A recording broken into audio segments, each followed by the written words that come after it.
Hello there, it's Cassie. Welcome back to my YouTube channel. Today I am doing a mixed media page, and so I'm going to use a lot of fun products. We're going to start off with this Arteza paper. This is watercolor paper, but it has a smooth and a textured side. And this is 11 by 14 inches, so I'm going to pull several of these pages out, about 6 of them, because I plan to make a small book. I plan to pull pages out of this book, and then I can do my mixed media pages and then put them back in there, and then I'll have all kinds of inspiration right there in a little book. So to start off, I pulled out some of that paper, and clearly 11 by 14, the 14 inch won't fit into my paper trimmer, so I'm going to trim off a couple inches to start because I won't need those inches, and I'll set those aside and use those scraps for something else. And then I'm going to cut down 6 by 6 pages. So if I cut 6 inches this way, it was a 12 inch by however long, 11 inches. Now I've got two 6 by 6 pages, and I do this several times. I end up with 12 pages in my book, but with that extra page I'm going to go ahead and cut this down to be like card front size, A2 size, so I'm cutting it down to 5.5 inches by 4.25 inches, and so then I'll have two pieces that I can do card fronts with, and I'll do that 6 times. Now this is my Create 365 9-hole punch by me and my big ideas, and this is what I'm going to use to cut down the binding for my page. For each page I'm going to do this, so I do that 12 times, and then I will grab out my expander discs because those fit very nicely with this. So I'll have all these products linked down below that I'm using. So this is what they look like, and again I'm going to work on the smooth side, but if I change my mind and I decide I want to work on the textured side because I want to do just some sort of watercoloring, I can do that. But I'm pulling out these discs. This is a pack of 9, but I only need 6 of them. So this is how it works. This is nothing new. I think these kind of planners and stuff are all over Michael's, and I think that's the only place I've seen them. Maybe Hobby Lobby, I'm not sure. But it just goes in like a disc, and actually it holds it really, really nicely. And then I can put all of my pages right in there, and what's nice about this is that when I am ready to work on a page, I can easily just pull it out. And it's nice because I can also make these pages about as thick as I want. So I can add all kinds of texture and elements that are big. So here I am. I've pulled out one of those pages. I'm going to put that in my little makeshift splatter box. I'm going to use some Distress Oxide sprays. These are new to me. So I've got the color Spiced Marmalade and Fossilized Amber. These are beautiful, and they show up really vibrant when you first spray them, but when they start to dry, they dry back quite a bit, which is a very pretty look all on its own. It's like an oxidized look, so that's nice. I don't own any of the regular Distress sprays, but I figured I'd jump in with the Distress Oxide sprays because I love the Distress Oxide ink pads so much. And so in between, I'm just going to heat set that. And see that, you can see it's a little bit more of a subdued, almost like a chalky look, which is cool.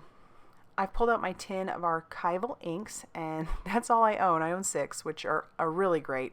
Archival inks are nice because they're completely waterproof. So once you have stamped with those, whatever medium you put over the top of them, it isn't going to affect it. I start off with this sunflower color. It's like a yellow. But before I do that, I decide I do want some splatters. So I've put some of that Spiced Marmalade onto an acrylic block, and I'll splatter that with my paintbrush, and then I'll even do a little bit of water, and then I pull out my Fossilized Amber, and I just kind of tap that all over the front, and then I'll heat set that again until that is dry before I start doing any sort of stamping. And I love how those backgrounds end up looking. They're so cool.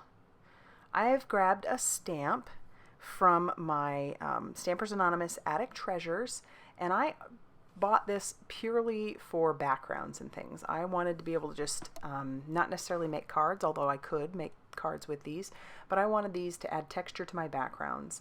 And the more stamping that you do, you can have a lot of backgrounds. This next color that I've chosen is called Coffee, and I'm just grabbing one of the small little circular stamps and stamping that all over the edges. I like when I am doing mixed media for my edges to be a little bit darker. It kind of frames the picture. It frames what you're doing. And then I am going to grab out this giant stamp. This is the My Favorite Things Poppies Background, and I love this stamp. It came in a kit a while back, but it is available for sale. So once again, everything I use I will have linked down below, and I'm inking that up with potting soil. And then I'm going to stick my paper right on top of that, and then rub around really good, and then I'll pull that back and you can see it actually stamped really good. And once again, this was on the smooth side of that watercolor paper. And I chose that paper specifically because it can handle a lot of mediums and obviously water. To clean off my stamp, because this is Archival ink, I am using an Archival ink cleaner. So that way I don't have to worry about a bunch of staining, although staining honestly really doesn't bother me. Once again, grabbing another stamp from that Attic Treasures, I'm going to stamp in jet black around the edge just a little bit. It's starting to get a little bit busy, but you know, I actually don't mind the look.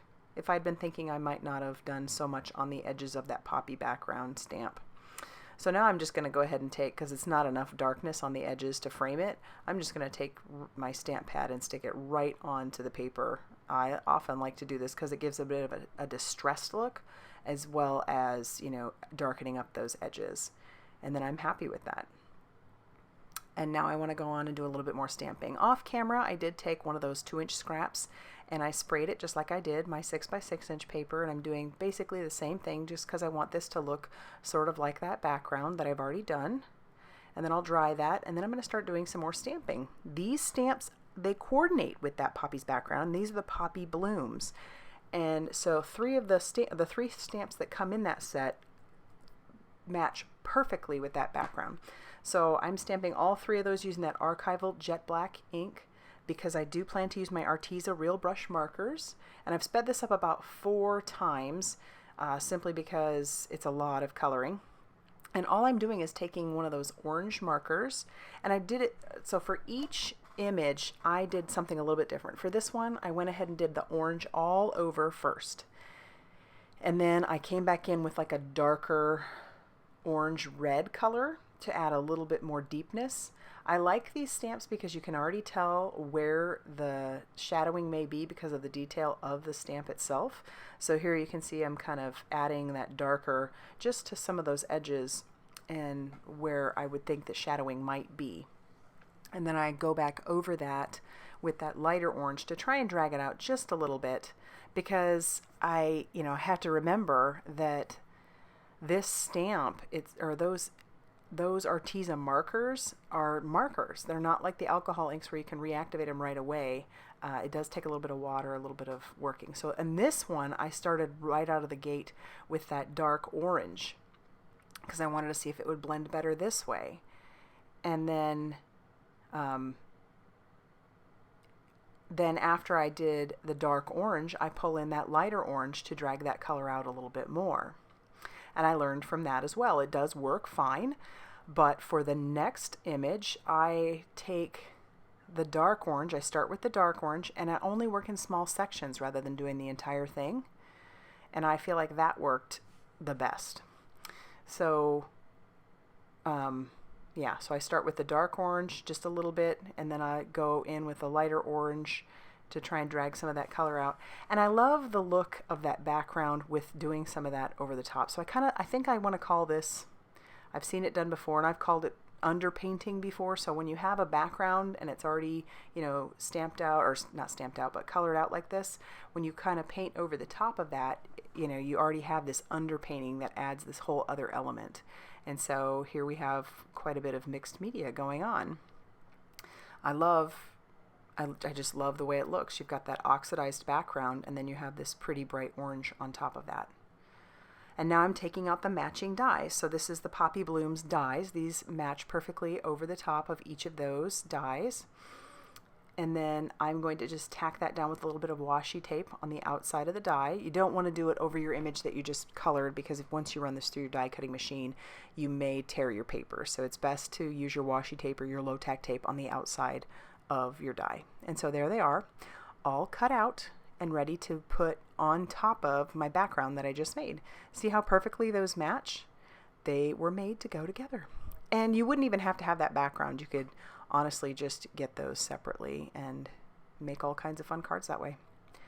These are the Tim Holtz Idea-ology quote chips, and I love these. I've had these for quite a while, but I just, pull one out, and they're quite thick because they're chipboard. And then I'll grab out some of that design tape. This is the passport design tape. and then I'm going to adhere that down and just kind of wrap it around the back because I don't plan to do any sort of coloring on the back. I got the idea to make a book like this from Vecchi. I cannot pronounce her last name, but if I remember to link her down below, I will. She has a lot of fantastic, if you like mixed media in this sense, she has a lot of fantastic backgrounds and pages and stuff like that. And so she's just very, very inspiring. And then I put foam tape all over the back of my images, and then I'm going to pop those down. And then once all of those are down, I'll work on getting the little chipboard quote on there.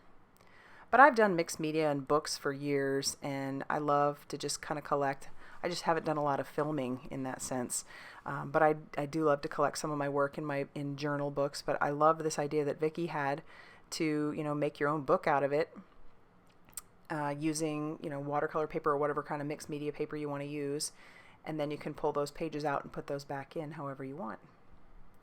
I do decide to add a little splatter afterwards, so I've grabbed my distress paint in the color Ground Espresso, put a little bit of that on an acrylic block, put a little bit of water on a paintbrush, grab out my splatter box because this paint is permanent once it dries, and then I just flick that all over my background.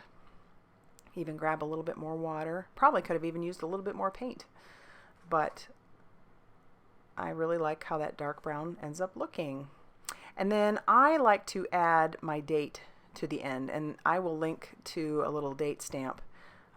But that is the page. And then you can just put that right back in your book, and you're all set to go. And then you can pull out your next page when you're ready for the next one.